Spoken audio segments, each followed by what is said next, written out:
live Wednesday night golf show from awesemo.com. Ben Raza, Jason Roslin. This is a good one. What's up, man? I'm very excited. Farmers Insurance Open. How are you on this fine Wednesday evening?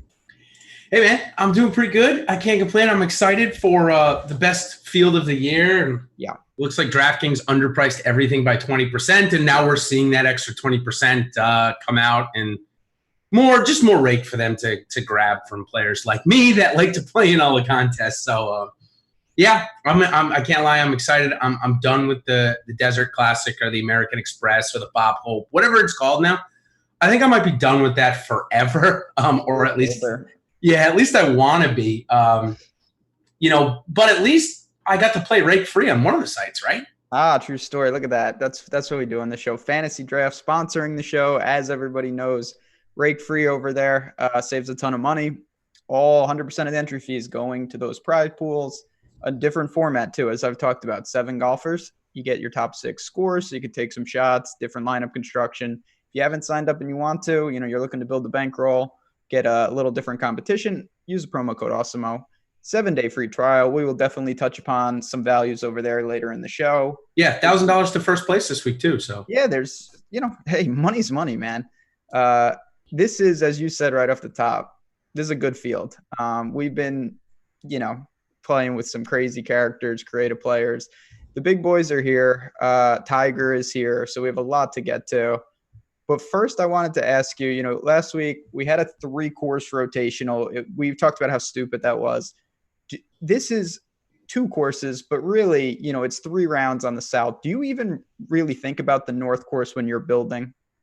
No, honestly, I don't, because they only put the North course in there so that they could accommodate for field size, right? Yeah. It's as beautiful of a course as it is, and it is very, very pretty and very aesthetically pleasing here at Torrey Pines. Everybody's got to play it. It looks like the weather's going to be identical both days with very little wind, cooler temperatures in the low 60s. That means that there's absolutely no let me put it this way. If you're finding that there's an advantage to start on one of the courses, you're likely looking at a bunch of noise.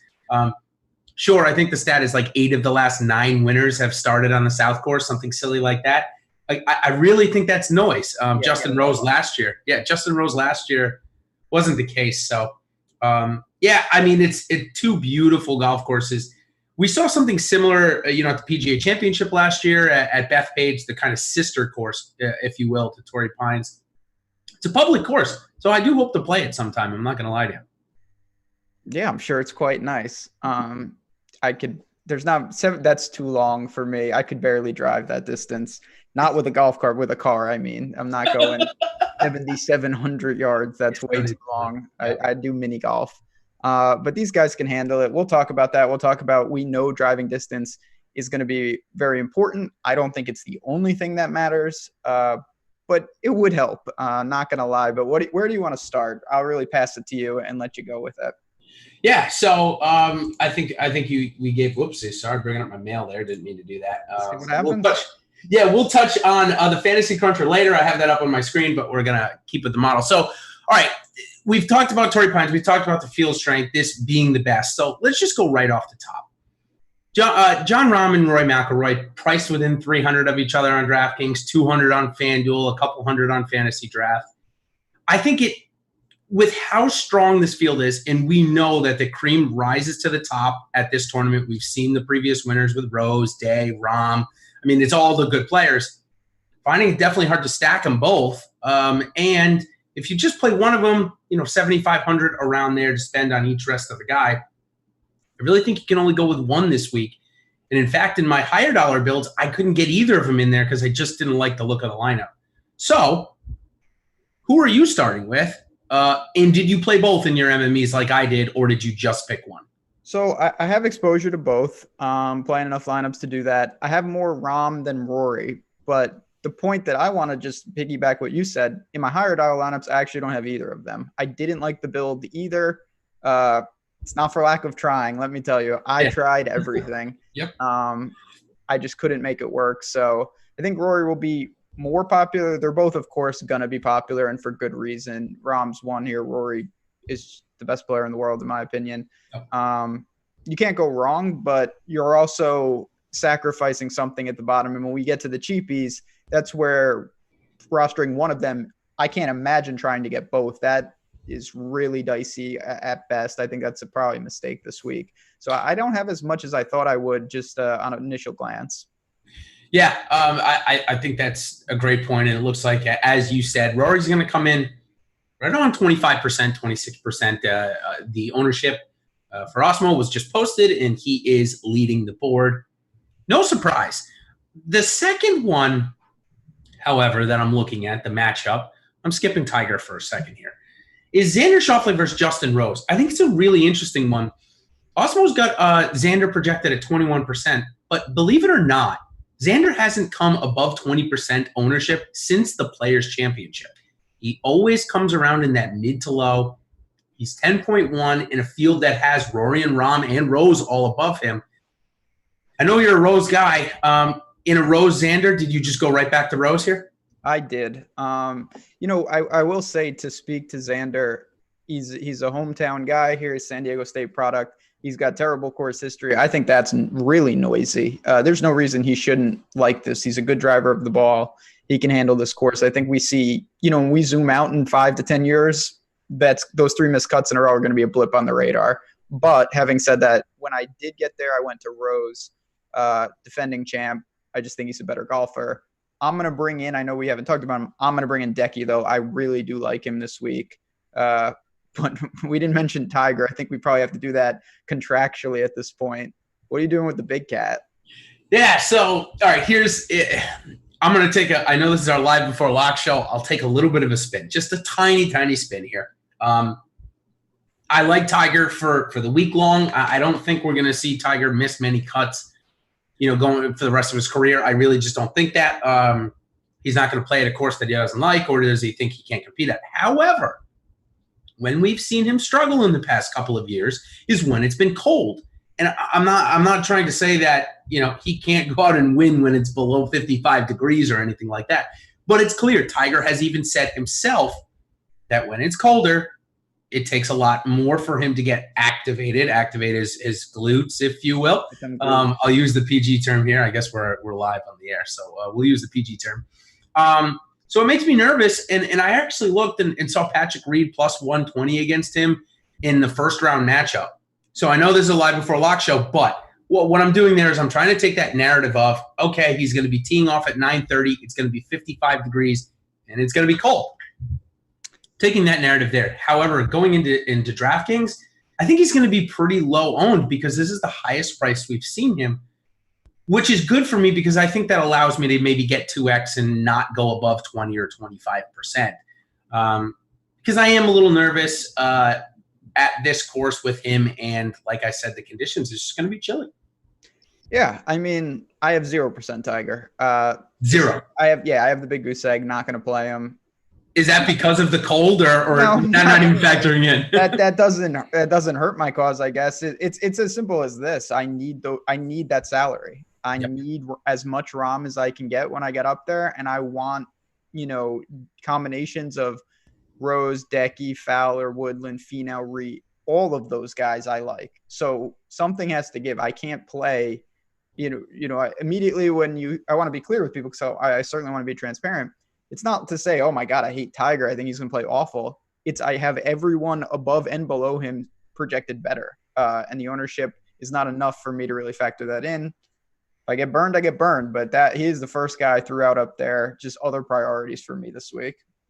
Yeah, I'll never feel like I'm way against the grain if Tiger comes out and wins, because I would never be able to physically do that. I would never mentally be able to handle Tiger winning and me not have at least some type of chance to win some money.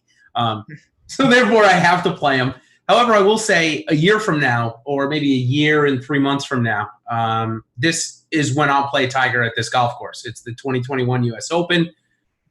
It's a different game. And Tiger has shown, obviously, the last major that was here in 2008, he beat Rocco Mediate. So for the most part, as a true core play, Tiger will be in my lineup next year. But I just can't get there this year, especially with the conditions, like I said. In May next year in San Diego will be 80 degrees and sunny. February is not 80 degrees and sunny. So I hate to harp on that narrative. It seems silly, but with Tiger Woods, it's not as silly as it sounds. So, all right, let's move on to the chalk in the high 9. And it's really, all of them are chalk. Starting with Ricky Fowler, who was one of the highest owned guys last week. Gary Woodland and Tony Finau. I mean, just those 3 guys could come in around 60% owned. A lot of people will start their lineups with him that don't go above or with them. So, with that being said, who's the one chalk guy you decide to play out of these 3 or none of them? So I think you can make a good case for all of them.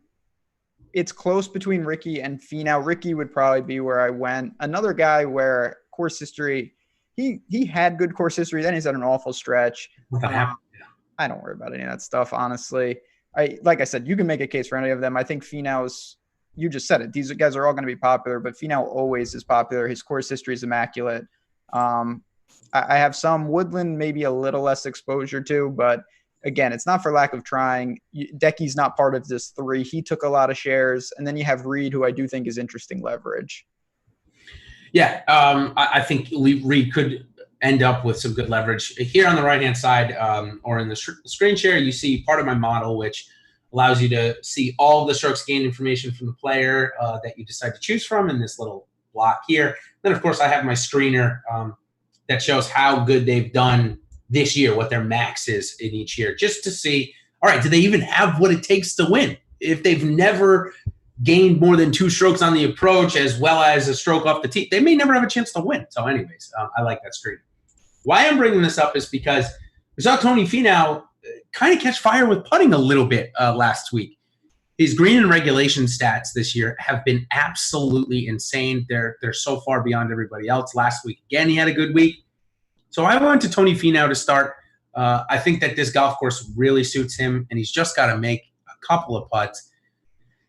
I've been pretty vocal about how scared I am of his putting, and he might be the worst putter on tour next to Aaron Wise, who screwed both you and I last week, it looks like. So I am a bit nervous, but at least we saw an uptick last week. At least we saw him almost match the field in the 2 rounds at the South Course, as you can see here. And him matching or coming close to matching the field in putting means he's probably in the top 15, maybe even coming close to the top 10. So I went to Finau as my chalk guy for my main lineup. Yeah, I do think one thing to keep in mind, just particularly with last week, if you're looking at the data, keep in mind it's only 2 rounds if they made the cut. It's 1 round if they didn't. So like you look at Finau and it's like, oh, wow, he came in 14th. Like, how did he do that with these awful strokes gained numbers? Obviously, he tore apart the other 2 bootleg courses. How, I don't know, but he did. So keep that in mind. It doesn't tell the full story. Believe it or not, it was putting. It was fun because he was on those featured groups, with Mickelson, which, tuning up for the Champions Tour, as you and I mentioned last week, or maybe I mentioned it. I'm trying to convince you as such. So we did get to watch a lot, and he did putt better. Won't lie there. All right, so the next 3 batch of golfers that I want to talk about, you already mentioned one, Patrick Reed, maybe a little bit of a leverage spot. Sungjae Im, 9,100, so he gets a 2K price decrease, and then Jason Day. I think Jason Day is probably the ultimate leverage, but I said it a couple of weeks ago when he withdrew from the President's Cup. I'm not playing Jason Day until he comes in the top 10. I probably should say make a cut, because let's start with that, and then maybe we can go to a top 10. Sounds like my dogs agree. Sorry about that. No, it's Jason Day, man. Animals can sense danger, and this is extreme. So I had my high stakes lineup. I had it built. I had 1 spot left, flat 9K. Oh no. And I love Jason Day in life. I love this course for him. I cannot play him. I know that he's done this in the past in terms of being vocal, but I don't know if you heard his comments. I mean, he said he's behind in the schedule. He likes to putt for a couple hours. He can only putt for a half hour because of his back. I'm really concerned. I have a little exposure, but I don't know how you back him in a spot where he's literally telling you he's behind. And now take it for what it's worth with him. We know there's some, he tends to be a little dramatic, but I definitely am concerned with Day this week. Yeah, I saw somebody on Twitter that I follow. He put out the Aussie translation of Jason Day's press conference, and it was like a 12-second clip that was like, I haven't been able to prepare very well, but I expect to play good. And it was like right back to back. He cut the clips. Hump Gardner, Kelly McCann. He's just a funny guy. And it just goes to speak to Jason Day's history of, oh, hey, my back hurts, but I'm going to win. And it's happened sometimes. But I'm out. I'd rather, if you really want to go against the grain, and this is, I think, maybe a perfect time to bring him up, is, yeah, go Jordan Spieth, $500 less. I mean, I would rather play Spieth than Day. There's no doubt. I've been vocal about that. I'll continue to do that. If I want leverage there, that's what I'm going to do. I'm not going to go to Jason Day. However, you can't get any leverage unless you're going to go maybe 40 or 50% on Colin Morikawa. Was he the guy that you played in place of Jason Day with that 9K left, or did you go to Scotty Scheffler? So I actually destroyed the lineup is what happened. Just destroyed it. Just gone. Yeah, I couldn't make it work. As I was talking to some people earlier, things were happening. Dominoes were falling. It was going to be Scotty Scheffler. Then Bill Haas got involved. And whoa, Bill? Then I deleted the lineup, so it doesn't exist. I don't really like Morikawa. I would prefer Scheffler here. This is where I just mentioned, that 9K range on DraftKings, how much I like all of those guys. Part of the reason I'm able to get exposures that I want is because I don't really like this range. I have some Scheffler, but I don't have a ton of Cam Smith. I am concerned about Neiman. And then you have two, I know he's your boy, but two pure wild cards with Sneds and Spieth who just do it differently. They're going to gain with a short game, of course. The off the tee could end them both. If they can just be flat zero off the tee, they certainly could make noise. Sneds in particular has shown he loves this course, despite it not being realistically a good fit. Yeah, and no surprise, it's not really a great fit for Spieth either. He made his professional debut here way back in 2013. But as you can see coming up in course history, I'll pull up Spieth here in a second. It's nothing to be excited about. He came in 35th, 19th, a couple missed cuts. So, again, if you're looking for leverage, I would take him over Jason Day, but that's in a one-off. If I had to go Snedeker or Spieth, that's maybe a little bit closer for me. Obviously, Spieth has been working behind the scenes, or so we hope, right? So who knows? You told me that it's basically a drop range for you, that you're basically playing no one in that mid to high eights. You and I were both high on Matt Wolff last week, and he also probably hurt our lineups a little bit. At $8,200, $1,000 cheaper, a much different golf course. Do you have any shares this week or not really? I have a little exposure, but not a ton. Leishman took those shares. Matt Wolff is someone, again, time is going to tell the story, but right now he's looking to me, and I love Matt Wolff in life, and I'm not a Cam Champ guy, but the strokes, he's becoming an off the tee specialist where he just can't do anything else. He's lost in terms of what I can see with strokes gained, recorded rounds, 4 straight events that had data with the irons. That's really concerning. He's gaining with the putter, and he's absolutely decimating off the tee. You got to do more than that. There's a lot of guys that can gain strokes off the tee. So for me, I'm not that interested at a course that's going to be a lot different than last week. Yeah, and the around the green game last week was awful. Dreadful. I mean, I was, of course, sweating most every shot. And when he would be 25 yards off the green, I'd know a par or a bogey is coming because he just couldn't put anything within inside of 10 feet. Really bad. He's going to need that this week. He's not going to hit every green. It's just not going to happen. So maybe a little bit of of the young studs, I would rather play Morikawa. His driving accuracy has been superb the first couple of tournaments. So if he continues that, it'll be really interesting. So we're pretty much skipping Neiman. Horschel I'm totally out on. In fact, I just put a betting article up. Horschel is, my video. Horschel is somebody I'm Jason, we are not sharing any longer. Okay. We're streaming, but we are not we don't appear to be in a call any longer. Okay. All right. Sorry, my screen is not sharing, as Josh has just informed me. So I'm going to re-get that going as I continue to talk. So talk to me about Billy Horschel versus Cam Champ, because that's the matchup, Ben. If you had to pick one of those guys, remember, Cam Champ come around maybe a little bit. Tell me your thoughts. I actually like Cam Champ this week. What? I have some pretty quality Cam Champ exposure. He is coming around, and it's really, again, it's not the off the tee game. I know that's going to be there. His irons are starting to trend upward. The putting's going to come and go. That's going to be a work in progress. I worry about the scrambling. He's not a good scrambler, but he's cheap enough. He's in a range where Ryan Palmer is going to be really popular. I like Ryan Palmer, but you can get away. I mean, that's not a slam dunk by any stretch. I'm not playing Molinari. I didn't like him last week. I don't like him this week. Lanto, no real strong take. And then you've got Grillo, who exploded on the greens. He gained a stroke putting, which is a miracle in itself. Do you have any interest in Emiliano Grillo, who's basically the same price of the guys we're talking about? Jason, you need to mute yourself in that Slack call. Mute microphone. There we go. Now we're good. Now we're back. I thought I had it muted. My apologies. That might have gotten really interesting on that audio there, everybody. I apologize. Grillo. Well, I mean, of course, if we're talking about Grillo and everything is going awry. I went to Cam Champ, man. I'm buying into Champ. His irons are getting better. It was only 2 rounds, but he gained 1.6 strokes on the approaches last week. He has yet to lose in off the tee since the John Deere, so it's a really great stretch. I'm in on Cam Champ. Other than Cam Champ, Grillo's at the same price. I went the $100 more and went and got my guy Lanto Griffin. Man, Lanto Griffin has he's just put together a really, really solid stretch of golf. We know that he's really superb off the tee. Again at Sony, another top 5, gained everywhere. I like Lanto Griffin as my second guy in this range behind Champ. Fair enough. Yeah, Grillo for me, certainly. And then this is where, I think if you're looking for a dark horse, it could come from this range in terms of someone getting in contention.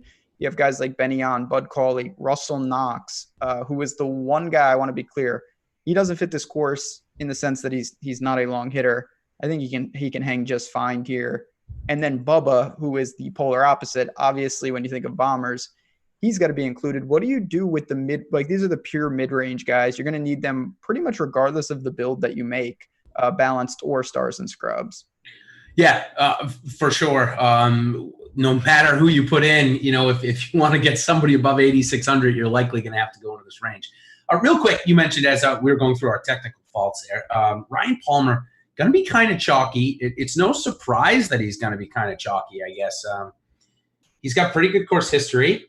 He's got, as I'm going to pull him up here on the right side of the screen so we get some of these, some of our stats here. He's got good course history. He's coming in. He's got great recent form. I am a bit nervous, I guess, about the course history, but there's no water in play, so I'm not going to lie. I'm playing him in a pretty important lineup. Oh, I definitely like him. It's just, listen, with the new cut rules, just with guys like Ryan Palmer in general, I think even on a good week, they're slightly better than a coin flip to make a cut. So when you're amassing a significant amount of ownership, even with good recent form, you have to be somewhat careful. And it's a range to me that's very loaded with pivots. I'm going to be cautious, but I want to be clear. He checks out for a lot of reasons. That's why people are on him. Yeah, no doubt. And it looks like Osmo's got him in the top 10 of expected ownership. And 8K, it's reasonable, especially with coming in with the form that he had. Seemed to be a bit extended, though, with the Sony. I mean, we saw him try and hit out of that fairway bunker on 18 and threw it off of the scoreboard and bounced out of bounds. That'll get you. Do you think it gets him this week? Do you think it carries over? No, not really. I don't think it's a situation. And again, you can't quantify this stuff. I was a little worried about Brendan Steele after he blew that tournament. I don't think something like that is too big a deal. He's playing good. That's carried over from the Asian swing. He's gaining where I need him to gain, but this is a guy that, a bad putting day, just Ryan Palmer-esque activities, he could be dusted immediately. So you want to be careful with a chalk that's potentially hazardous like that. Yeah, for sure. If, because when I've been doing my builds, I've found myself in putting my core 4 in there and finding myself with, 15,000 or so left. That's either going to leave us Ryan Palmer and maybe one of our below 7K favorites, or two of these guys in the range that you just mentioned. One guy that has been super popular throughout the last year, but finally regression has set in, or so we think. And you and I have been kind of knocking the table about, hey, regression's going to set in with this guy. Jason Kokrak comes in that middle price, 7,700. Let's do 2 questions as we transition into our Make the Cut segment. First, does he make the cut? And second, are you playing him? I'm going to say no, he doesn't make the cut, but yes, I'm playing him. No, no, I'm not playing him, and no, I don't think he makes the cut. We'll see. I think this is a good course for Kokrak, but the regression has just begun in my mind. We'll see where his price is. It's someone I'm monitoring because I want to, even though he was very frustrating last year, I don't want to just blacklist the guy. If the price goes down and the ownership dissipates and that happens quickly, I'll jump right on maybe in a buy low spot. I don't think this is it. He showed little to nothing last week. Too many other guys. I'd rather play Benyon for sure. Yeah, let's speak about Benyon for a second. Got off to that birdied 6 of his first 7 on Thursday. People on Twitter were out putting lives on him because he was going to run away with it. He was going to birdie every hole. Then he had a snowman, and then he was done. Never got back. After he had the snowman, went to -2, and I don't know that he got past -2 the rest of the tournament. Obviously, the wind got really knocked out of his sails. Are you going right back to him?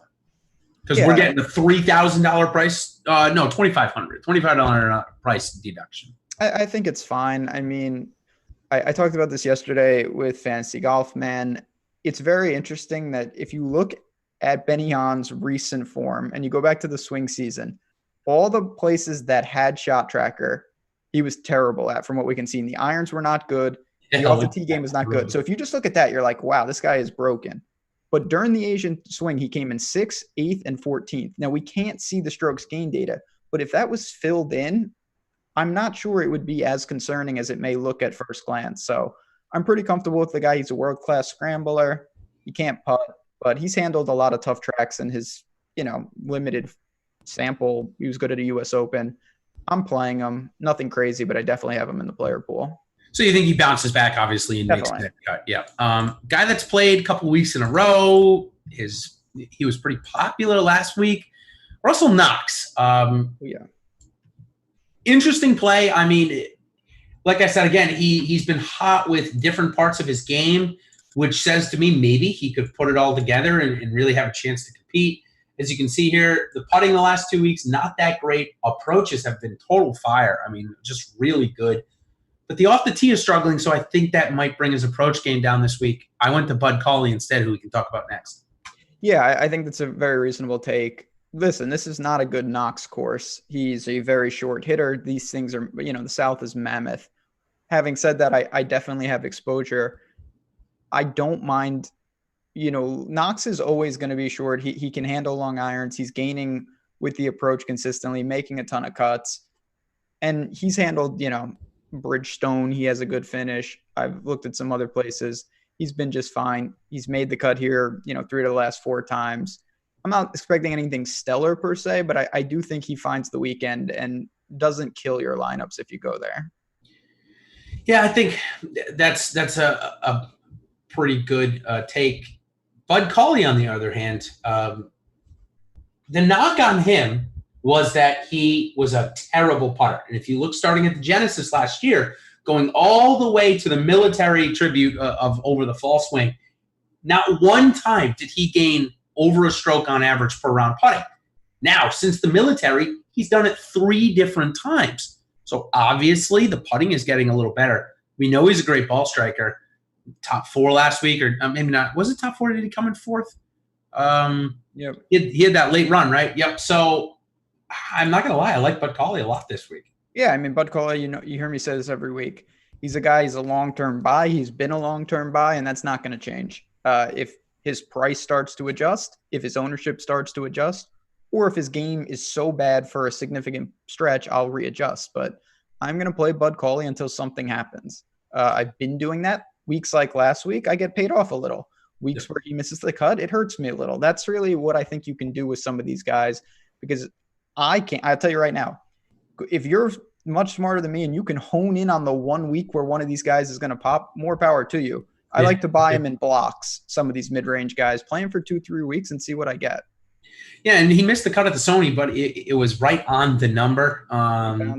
Yeah, and obviously was able to bounce right back. So I am definitely interested in Bud Cauley. Another guy as we move down, so we both think he's going to make the cut as we try to stay true to our segment, I hope. Yeah. Here's a just we'll go back to back here because they're, in my opinion, they're in similar positions in their game. I don't think Bubba was ever as good as Phil, and I think both of them are really starting to regress. They just, Phil's older than Tiger by a couple of years. Don't get me wrong. So, when Tiger is Phil's age at 50, maybe we'll be saying this about Tiger. I hope not, to be honest with you. But Phil's game looks like it's tuning up for the Champion Tour. It really does. He's really struggling to put all or anything together. Sure, maybe his driving looks better, but his approaches and putting are just dreadful. To Phil or Bubba make the cut this week, two guys that obviously for years and years have been big favorites. Phil, I have absolutely no interest in. Easy fade. Not that he's going to be even popular. Bubba, yep. I do. The more I looked, I'm willing to buy. Now, you never know what you're going to get with this guy. I think we all know that. There's a lot of talk, and I get it, of Bubba courses, where he wins. He seems to excel multiple times. Yep. Farmers certainly would not qualify as that. He's only played it a couple times. It's been a long time since he's been here. But I do think the course sets up pretty well for him. So I'm willing to have some exposure to a guy that we know objectively can certainly bomb the ball. Yeah, 6 years ago, it looks like, was the last time he played here. Came top 25. So interesting to see because he is – I do agree. He is one of those guys that feels like a play Bubba on Bubba course, the Genesis, which we're going to see in 2 weeks. That's definitely one of them. He's a multiple winner there, multiple winner at Travelers. Not multiple winner at Augusta, but he won it once at Augusta at least.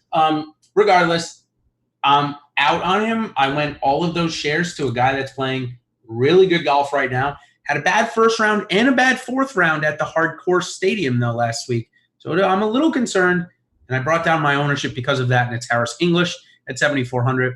Again, 2 great rounds at the easy courses. With hard courses, he struggled. As you can see when I pull up my strokes gained here, you'll see that he struggled. How did he even make the cut, right? Because as you can see, it's all losing, especially 2 strokes on the approach. But stretch of golf is great, and I guess for me, I would rather play him than Bubba, knowing that at least we've seen him. We've seen also him make 4 cuts in a row with 3 top 15s and 2 top 10s in the last 5 years here.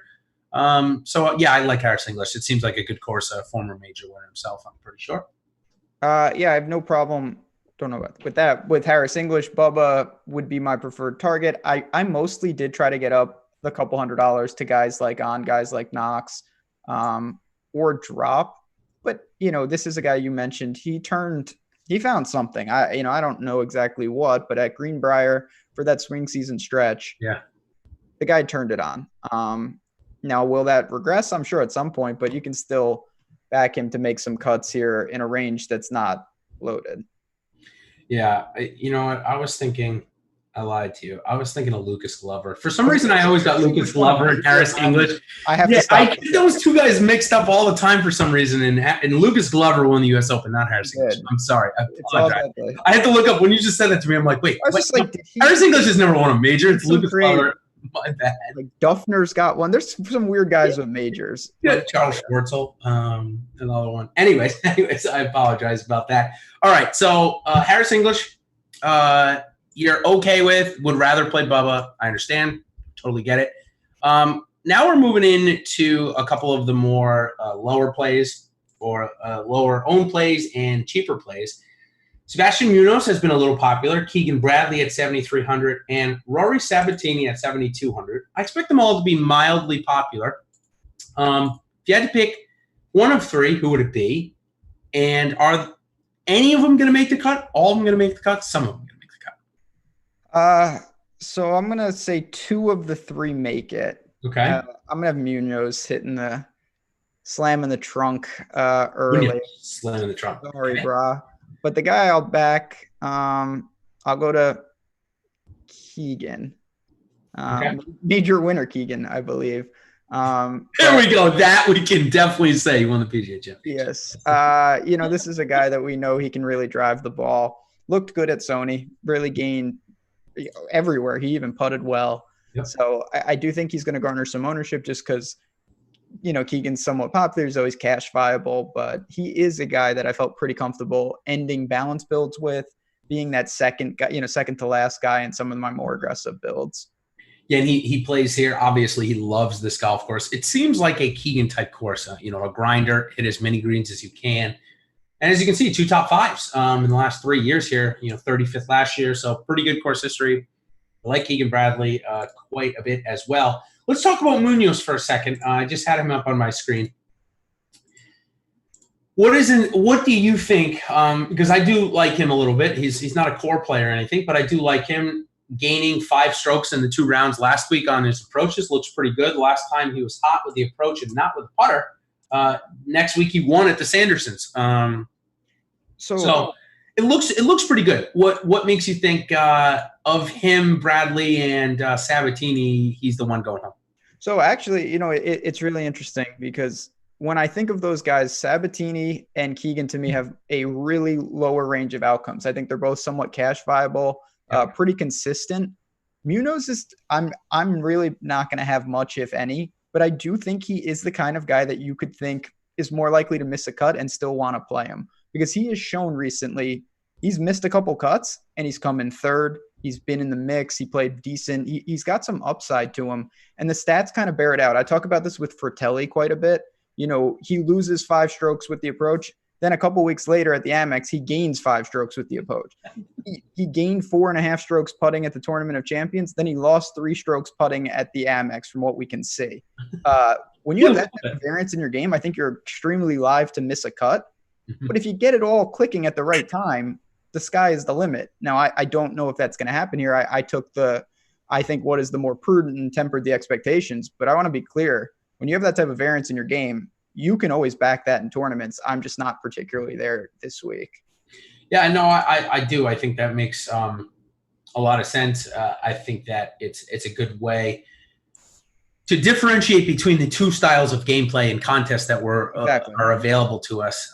Munoz definitely, in my opinion, would be GPP viable, whereas Keegan Bradley is, especially at 7,300, is very, very cash viable. I don't make many cash lineups. I don't play that much cash. It's just, I don't know. I just never have. I guess I've never been able to. Yeah, I've never been able to differentiate between a GPP and a cash lineup as well as I should.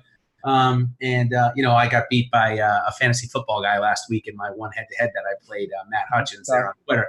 Yeah, so it's like, all right, what am I doing? I mean, this guy had literally signed up and played his first ever golf lineup and was able to beat me. I mean, yeah, it just kind of goes to show where I stand in head-to-head. So, all right, as we move down, a guy that I'm definitely interested in, played well here last year, Taylor Gooch, man, he just continues to make cuts and play pretty good. 3rd and 51st in his 2 trips here. What do you think about Taylor? Actually, this might have been the course that Gooch got his status back on, if I'm not mistaken, or something close. Yeah, his best finisher. He came in 3rd. Yep. And listen, he's an interesting case because he had a stretch where his irons were out of control good. We knew that wasn't going to sustain because no one could. They really regressed. Now they've started to level out again, where he's just been kind of average but good enough. Making cuts again last week. It's hard to tell exactly what he did. He came in 17th though. Dating back, hasn't missed a cut since Greenbrier. I don't mind it. Him and Nick Watney are there below what we just talked about with the guys that you mentioned. I think that's a pretty interesting spot for a guy like Gooch, who he's just an off the tee game away from really putting up some more, consistent results.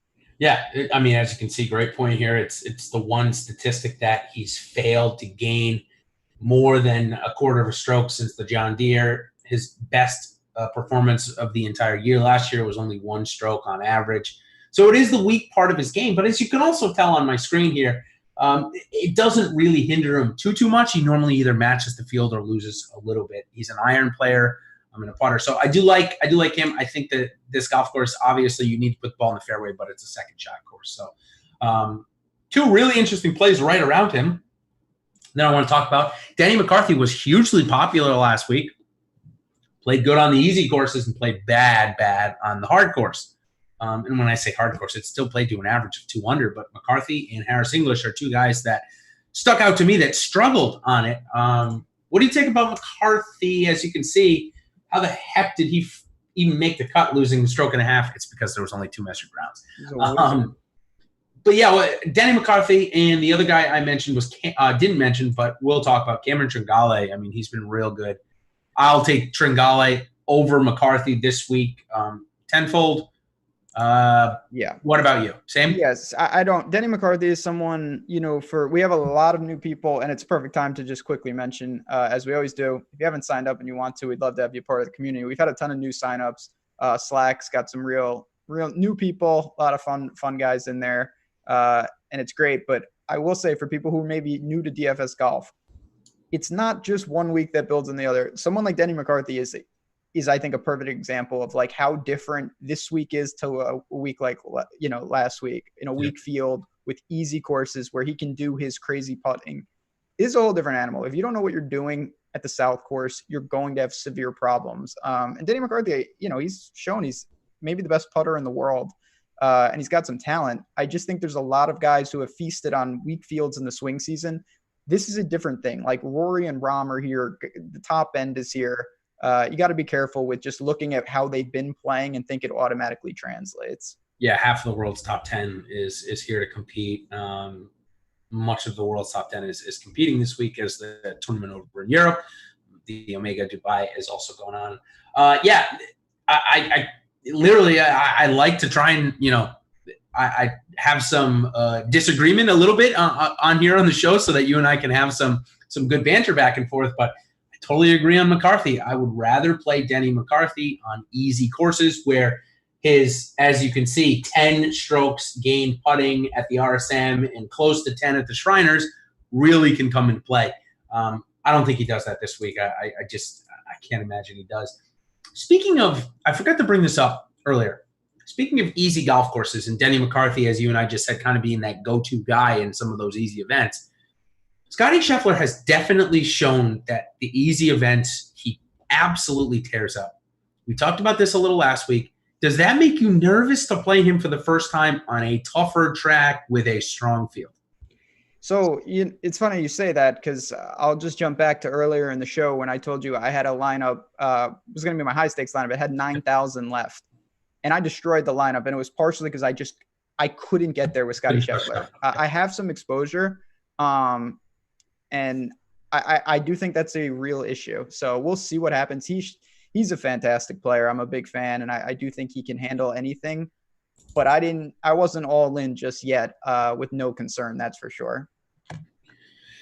Yeah, definitely. And now we're getting into some more of the egregious plays as we march to the 915 range. And not gonna lie, I've had some of these written down before, but our buddy Coolers gave us some good ones here. And we're just at the 7K range. So if I'm going too fast, just let me know. If I skip anybody, let me know. Carlos Ortiz, who rallied to make the cut last week. Cam Davis, who had the most frustrating Saturday I've ever had. I wouldn't know about frustrating Saturdays with Cam Davis, let me tell you. Yeah, yours is definitely much worse than mine. I remember that one, not going to lie. But he was in the top 10 going to the easy course La Quinta and shot 2 over. Oh, God, so frustrating. Bounced back the next day to at the stadium course and played well on Sunday. So Cam Davis, Carlos Ortiz, J.B. Holmes, Johnny Vegas. We'll start with those 4 because the other 3 I'll talk about it in a different form. So let's start with those 4. Are you playing any of them? Are any of them interest you? Well, one more time. I got 2 of them. I didn't hear the other 2. Okay. What are their names? Sorry. It's got me going. Wait, I'll say this. Cam Davis. Yeah, Cam Davis. Sorry, J.B. Holmes, Carlos Ortiz, and Johnny Vegas. Yeah, there's a reason I only heard 2 of them, because the first 2 were Cam Davis and J.B. Holmes, who I'm not playing. I get it. Bombers, aggression.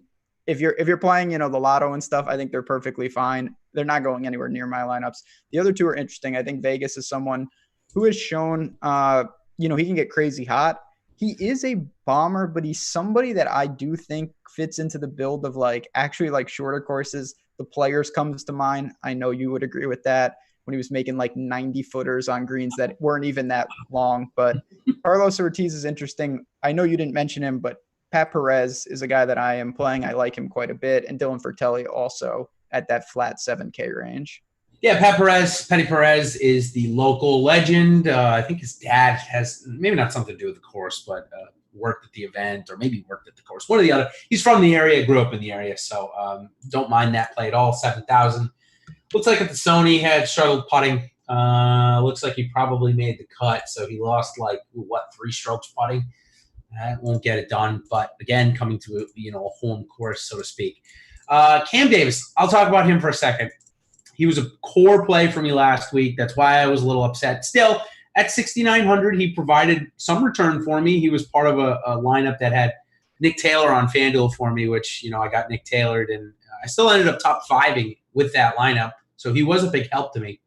However, his approach game at times makes me question what I'm doing rostering this guy, because he's in the middle of the fairway, 140 yards out, and the next shot says shot 3 from the primary rough. And I'm like, wait, what? He's only 140 yards out. What's going on here? And it was more time than not.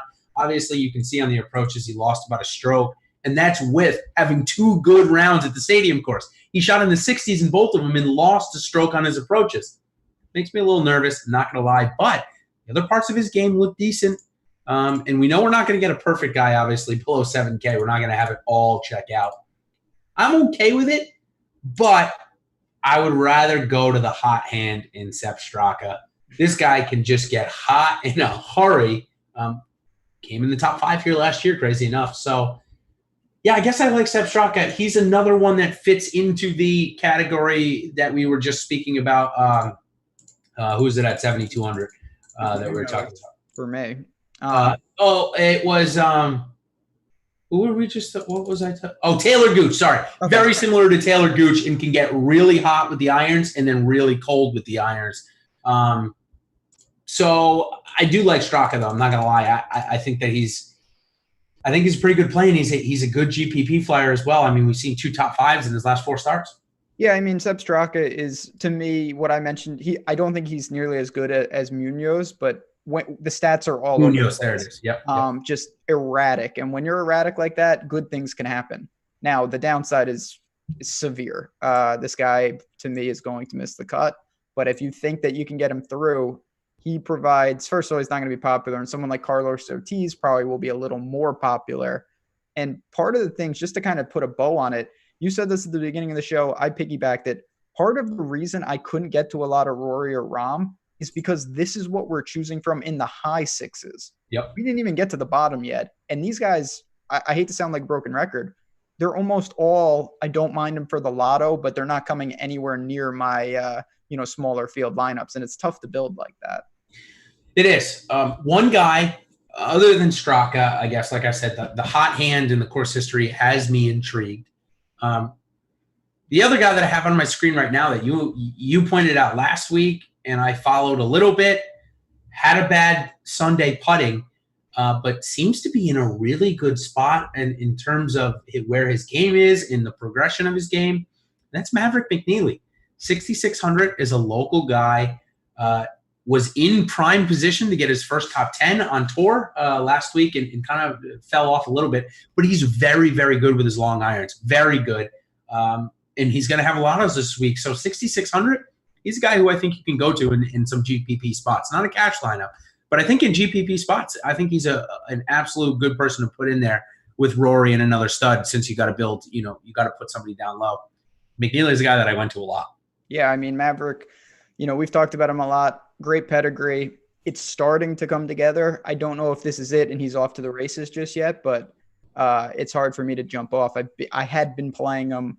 Now he's starting to consistently churn out cuts. The game is not, it's not perfect by any stretch, but, I'm looking at guys like Kevin Tway.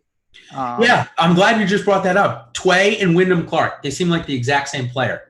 Any of them get interest from you this week? Not really. Honestly, Maverick took a lot of those shares. I didn't have to dip that low. Other guys down here that, there's like the Charlie Hoffman, Jimmy Walkers of the world. I don't really see it. Chat mentioned Duffner. I do. Duffner is permanently broken. I'm not going to play him until I don't know what would have to happen. Something would have to happen. Not on my radar just yet. So the problem with Tway, as Coolers brought him up as well, and he's a favorite of mine, I'm not going to lie. his off the tee game has been dreadful the last 4 events that we actually have data on. We know he's a pretty good putter, a streaky putter. We know he's okay with the irons. But off the tee is normally his strong suit. As you can see through the good part of the year when he was playing well, it was off the tee. Makes me nervous, but he's never missed a cut here. Hasn't come in the top 25, but never missed a cut either. He's maybe a guy that you could hope to get through the weekend and maybe gets a hole-in-one to pay off. Strokes gained hole-in-one. He does excel. Yes. There's 2 guys, though, that I want to bring up. Yeah. One is, Frosty. I'm now nicknaming him Frosty the Snowman because Harry Higgs is carding a quad in every round, not every tournament. What's going on? Every round he cards a quad, and then you see that he still shoots, 68. But 29 on the back 9 on Saturday. Straight. He's scoring like just straight fire. He needed 27 to make the cut, and he shot 29. I mean, he's an absolute boss. Now, you can't be carding snowmen frequently. That's not a thing. That's just not a thing. So he needs to clean that up. Will he? I have no idea. But if you're looking for a pure scorer, that's the guy to go. Honestly, I can't believe I'm saying this. Safe. There's no safety down here. No. DJ Trahan, though, is playing pretty consistent golf. And when I was in a jam at 6,500, I did go to him. The stats are pretty good. He's gaining consistently off the tee and with the irons. He's making cuts. I don't know. I couldn't pick him out of a lineup of 2, but that doesn't really matter. I feel pretty comfortable if I have to go down this low. Yeah, putting has been real bad for Trahan. He had 2 eagles, I think it was on Saturday maybe. As I'm scrolling down here trying to find his info real quick. Oh, yeah, he's even lower. That's right. At 6,500, I don't mind it. I have no course history on him. Must have been a while. I guess I've seen enough from Doc Redman to think that his pedigree will take him over DJ Trahan in the long term. Problem with Doc Redman is his putting is truly variable. It's not like Danny McCarthy, who's good, Jordan Spieth, who's good, or Tony Finau, who's bad. He's either bad or good. And obviously last week in the 2 rounds at the Stadium course, he gained almost 3 strokes. Approaches look good, which obviously that's a recipe for success anywhere. If your approaches are good and your putting is good, you're going to be good. Doesn't really matter about off the tee. I mean, we've seen plenty of guys just be good on their approaches and putting and do very well. So I went to Doc Redman a lot. I don't like DJ Trahan that much, although he has been playing pretty good, so he'll get a couple of shares for me. I won't lie. How about your boy last week was in prime position and kind of tailed off? Chase Seifert. Are you going back there? 6,400 this week. Yeah, he was actually really important. He did trail off at the end there, but this guy's making some cuts. Yep. I will say, kind of like Denny McCarthy, I worry about him at an event like this. He's making some cuts consistently at RSM, at Sony. This is totally different in my mind. I'm not trying to say it's a major, but there is a lot more similarities to a major than to, when they're at the John Deere and these people are they're in Hawaii and they're wearing Hawaiian shirts and Ricky's running amok. This is different. So I'm cautiously optimistic. I'd love to see him play well. I'm not going to have a ton, though, just because I don't know how he's going to handle courses that are just – it's a different mentality out there. Yeah, it really is. I guess that was a pretty good guy to end on. We'll give our hot takes now. Last week, mine was Cam Davis top 10 for the second straight week. I missed it. Close, though. Was in position. Oh man, I'm so mad. Mine was not good. Yeah. What was it wasn't Harry Higgs again, was it? It was Wise. Oh, it was Wise. Right. It was Wise. Oh man. Oh. He was so frustrating. I wish he was in this field so I could show you his stats. Lost 3 strokes on average putting in the 1 round. So lost over 3 strokes on Saturday at the Stadium course. It was so frustrating.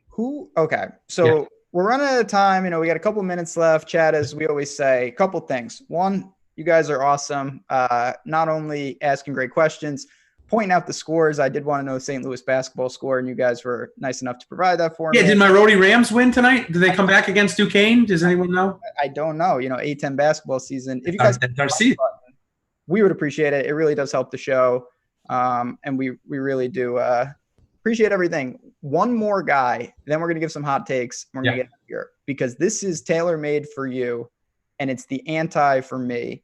Who is Harry Hall? All right. Yeah, this is a good one. I'm glad you asked about this one. Interesting that this guy has had 2 professional starts on the Euro Tour and come in the top 15 in both of them. Pretty good, right? And they were pretty decent fields. But then he goes to the Korn Ferry qualifying tour and doesn't make it. Very confusing at where exactly this guy's game is. I'm not entirely sure why he wasn't able to come through. As I'm just pulling up a couple notes. I had some notes on Harry Hall here. Here it is. Product out of UNLV via England. As I mentioned, the 2 professional starts. It just doesn't make any sense how he can go and compete when it's for money, but when it's to get status on a tour, he couldn't do it. There's a reason why he couldn't get through the Korn Ferry qualifying tour. So even at min price, I'm not really that interested. I would rather go to my hot take. It's not too hot take. Brandon Wu. But it's Wu, Brandon Wu. This guy missed the cut at the Hong Kong Open a couple of weeks ago. It was a good field. It was a decent field, probably better than the RSM field, actually. But he's made the cut in each of his 2 tries on the PGA Tour. He doesn't have that many sponsor exemption. He's a guy that went out and did qualify for the Korn Ferry Tour. I think he actually was medalist at one of the events. So he's good and fine, has plenty of status. I would rather go to my shares of Brendan Wu, and my prediction is he comes in the top 25 and makes his 3rd straight PGA Tour start. We've seen a guy like him, similar pedigree from California, although he didn't go to California. Doug Gim, a couple of years ago, come in top 20 here with 2 really good rounds. Actually had a chance on Sunday before he shot 75. So I'm taking that same style with Brandon Wu. I'll take him over Isaiah Salinda, who is also here on a sponsor exemption. Brought up before. It's his teammate out of Stanford, but the guy tanked last week. All he had to do was go 1 over on his last 3 holes on the easy golf course on La Quinta and went bogey to go from 9 under to from 10 under to 7 under and miss the cut. Yeah, that's not the answer. Brutal. One other guy that I've brought up before, William Gordon. All 3 of those guys are in the field this week. I'll take Brendan Wu overall, the other 2, and I've got him top 25 for my hot take. Like it. Yeah, we'll have to see. My final thoughts on that. There's some guys down there. We'll have to see what they do. Guys like Trey Mullinax coming back from major injury, I guess, hasn't played a bunch. Keep an eye on him at the flat min. But my hot take is going to be a little different. I'm going to call that one of these 2 guys ends the drought. 2 really good players, but I'm picking one of them to win. It's either going to be Decky or it's going to be Finau. I think one of them gets a win that they both could, I don't want to say desperately need, but man, the time is now. This is a great course for both of them. I think one of them gets a win and really starts to change the narrative around their game. I like that. That's a really good one. We haven't used one like that in a little while, so that's a really good one. It's a long season, but as we said, right. Let me give 60 seconds because I had a couple of questions about Fantasy Cruncher early on, and then we'll get out of here. Okay, so one of the things I want to bring up, I got Fantasy Cruncher on the side here. I've got a couple of questions about how to make sure guys get in your lineup or make sure you get the right allocation. So first off, obviously, you want to change this here to make the amount of lineups. You want to change it to use my projections. And then from there, this use my projection tab, this is where I'll go in and be like, okay, Brandon Wu is going to be like a 25, 41, right? I'm going to put him up to 80 projected points, and then I'm going to move the exposure to 5%. I'm guaranteed to get Brandon Wu in there 5% now. That's just a little quick way that I get around my projections not liking somebody and me liking them. Just a really quick way to do that. Other way to do that, of course, I show this is always I keep it at 1 unique player per lineup. I've never changed that. It's just something I don't do. I don't need to. The other way I do that is groups. So let's say our 2 low plays are McNeely and Wu. What I'm going to do is I'm going to have at least, this is the exact rule. I'm not going to change this. I'm going to have at least one of these players for my lineup. And that way, when I go make the 150 lineups, I'm going to get at least McNeely or Wu in there. Now, the other thing I want to mention, hopefully it'll come up. I'm sure probably, oh no, I have 100% on Wu, on McNeely. The other thing that can happen in a similar like that is you give Fantasy Cruncher too many rules and it won't make your lineups. That's just because simply if I move McNeely to a ownership of 10%, now let's see what happens. Now it's going to stop. See, it's only going to give me 2 crunches, 2 lineups, due to the fact that I have constricted it in the rule. So just wanted to bring that up. Ways to make sure you get Jordan Spieth in every single lineup. This is the first thing that I do every time I go here because it's always terrible, and I put in 120, and that's how I get Jordan Spieth in every lineup. It was just a quick little tutorial on some of the tricks and trades of Fantasy Cruncher. Of course, if you have any more questions on that, or on how to get Jordan Spieth in every single one of your lineups, hit me up on the Slack or Twitter. Ben will likely never roster Spieth. Maybe at Augusta. I might have some Spieth exposure this week. I'm somewhat indifferent to it, but that is your account, and I think it will always be. So on that note, we got a good stretch of golf here. Everyone, again, thanks for stopping in. Thanks to Fantasy Draft for sponsoring the show. Go sign up over there, promo code AWESEMO. Good luck to everyone. I think Waste Management next week, we will be back in action. And if there's anything, as I said, we say this every week and we get a lot of feedback in Slack. If there's anything you guys want to see on the show, if you're like, hey, I wish you would talk more about cash or more about this, just hit us up on Twitter, hit us up in Slack, and we'll certainly try to get it into the show going forward because it's about you guys and the viewers. So good luck, everyone. We'll be back next Wednesday with Waste Management.